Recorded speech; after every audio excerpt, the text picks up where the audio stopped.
ઓમ ગણેશ હર હર મહાદેવ.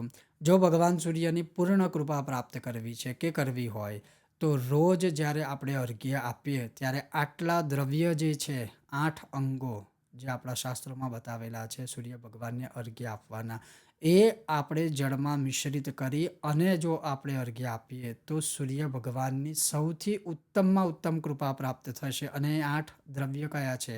તો તાંબાના કળશમાં જળ લેવું, થોડું એમાં દૂધ મિશ્રિત કરવું, દાભડાના ટુકડા એટલે કે દર્ભ કુશા જેને કહીએ છીએ એના નાનકડા ટુકડા થોડા લેવા, થોડું ઘણું ગાય માતાનું ઘી મિશ્રિત કરવું, થોડું મધ અર્પણ કરવું, લાલ ચંદન થોડું અર્પણ કરવું, મિશ્રિત કરવું, લાલ કનેરનું ફૂલ કે કરેણનું ફૂલ લેવું અને ગોળ.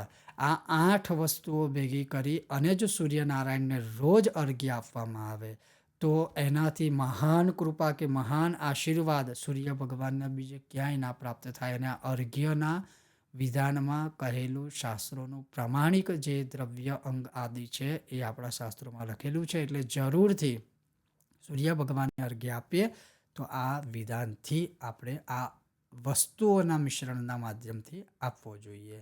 ઓમ ગણેશ હર હર મહાદેવ.